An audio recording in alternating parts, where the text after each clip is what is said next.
361. This is the 7th day of our progressive house week, and we're going to complete the week by mastering one of the tracks that I made. It is the layered progressive house.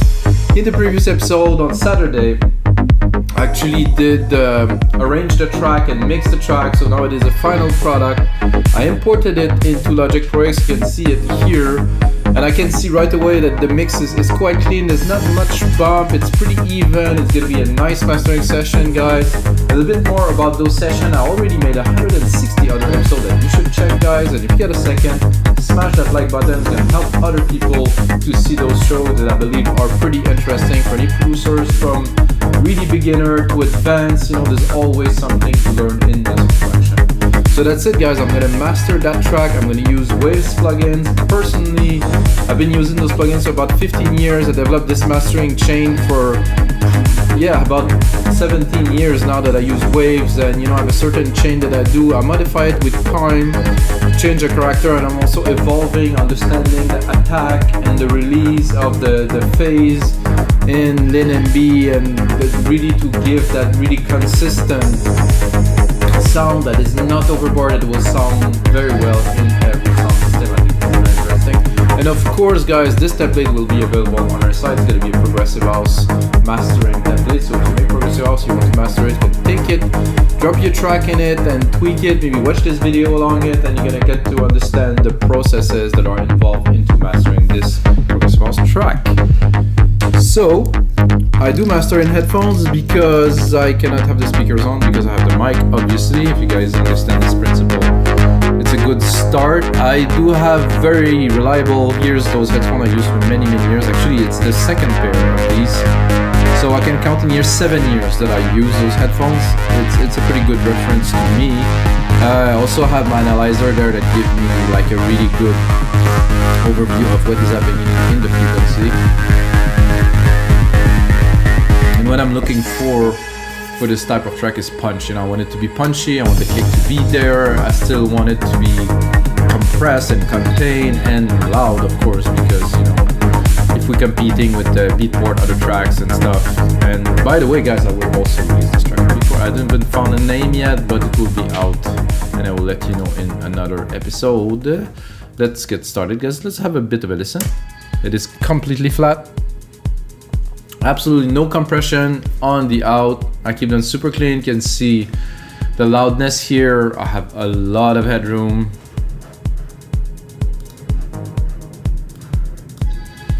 I think this would make a track interesting when you have room.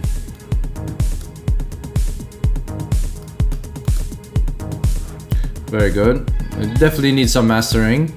I like that it's open, that the drums are really present and powerful, so we're gonna have room to play with here.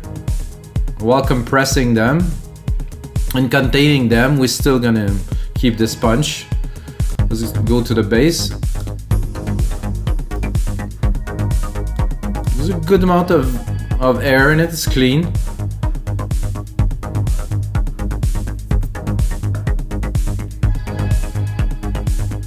So for this track is layered, it's I wouldn't call it minimal progressive house, but it doesn't have so much. It's not the goal. The goal is the groove, which is this bass and those stab elements at the top, plus the other harmonics that are moving together. I'm gonna try to capture this, make the best out of it, and then in the break it goes down to be only this bass with quite a bit of automation. Let's just listen to this and let's get started.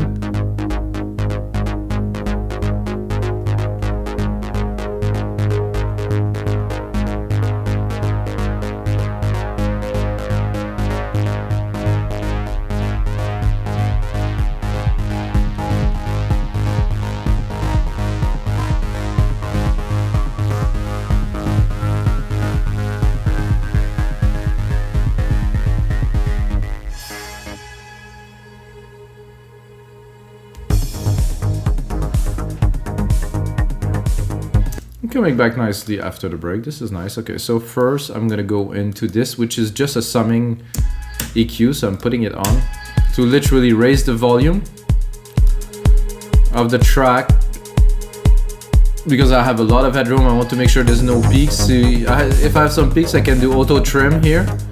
It's simple, I can run the track at any moment, trim it.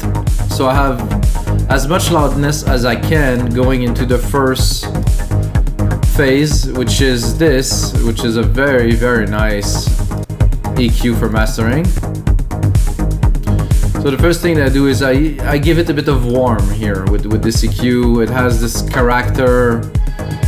It is a replica of I don't even remember if it was a Neve EQ or anyway, it's a very famous rack EQ. Without. Oh, definitely like has some smoothness. So want some smoothness, great. I have a linear EQ there just in case there would be something I wanted to do. I have a little setting to bring a bit more air here, but I don't need it. Not for this track. So I'm gonna go straight into an L2 just I'm not gonna say to cut the peaks. So there is some peaks like this snare. There's some peaks that I just want to diminish a little bit before I go into my multi-phase, so the multi-phase won't have to work as hard. Oh, here, I got a little bit of a peak. This is the process of attenuating, limiting, maximizing, and compressing a little bit at the time.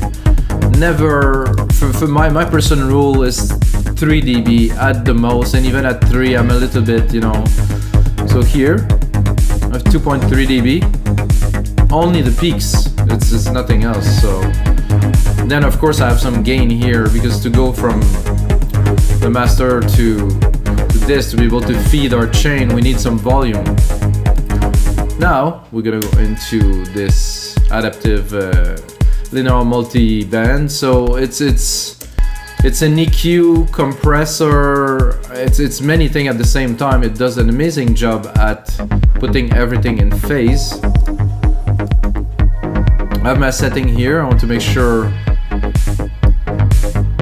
that the kick and everything stay punchy, so I can play with the threshold if I need here. Bring it up. I'm gonna give myself a bit more volume. So without, a lot cleaner, a lot more air. So if I play with the threshold of my kick and I would like to really push the kick back, it is still there, but it's not what we're looking for. It's a dance track, so I don't want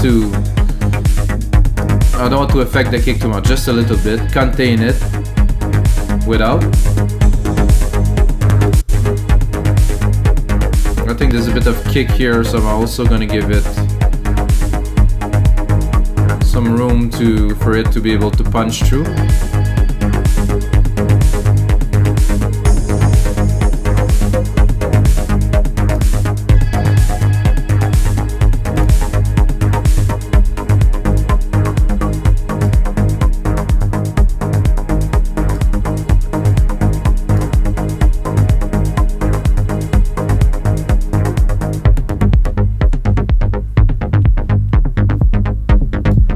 Dirty, that bass, I like it.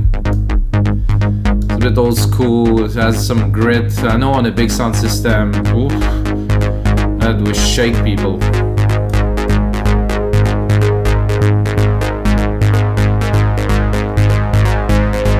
Only here.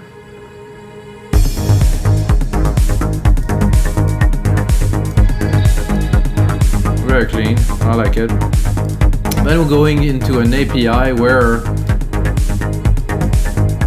I'm really gonna go very little without.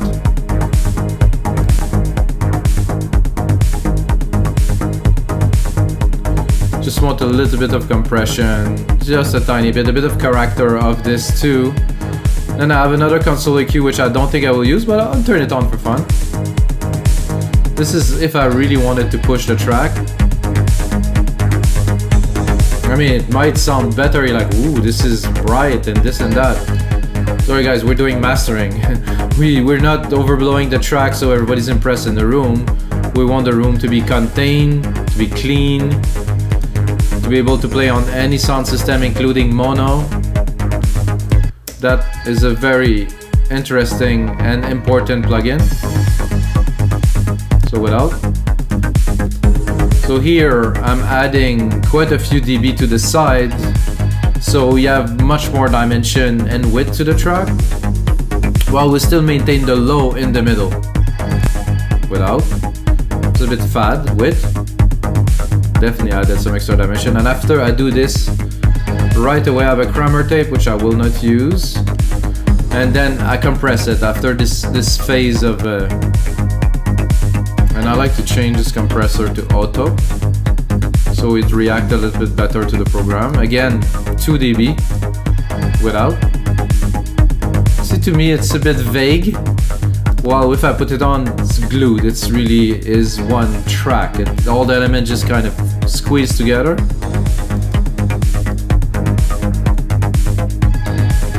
After this, we're going into our second LinMB, which is a bit crazy. But if it's used properly, it works. It is a completely different attack and release. So give a completely different character. For me, this is containment.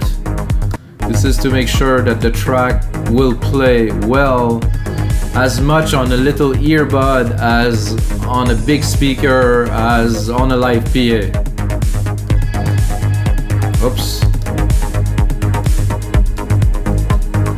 Let's make sure we preserve our loudness again. We're not so loud yet. We're still gonna have room to use the... That's good. Going into this break. Let's go into the build.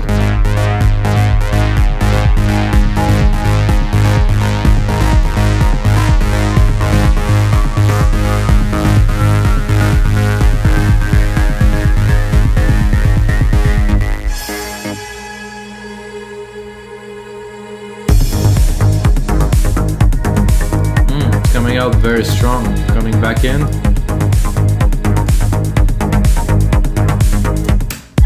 Very nice, the intro. Oh, the kick. Without? Nah, much more focus. This is what's up. We still have some room here. Gonna go into the very final stage of this mastering chain, guys. Right here.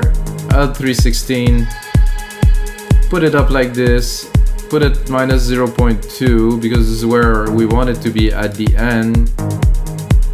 And then, actually no, I put this one at 0. Turn it on, doesn't affect the sound just yet. And then bring it down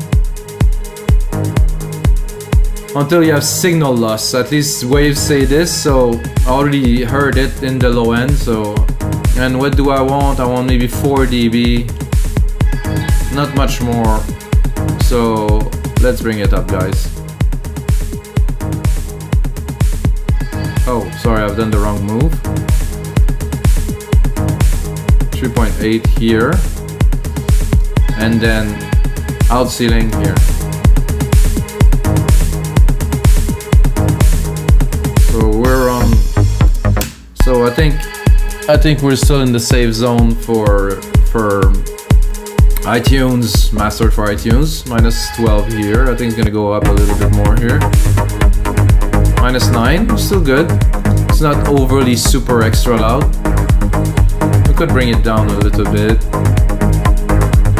Down that mean up, because the more we affect it, and you can look at it, it doesn't do so much work at all, which is great. That means that the track was well produced, was well put together, there's nothing exceeding the frequency.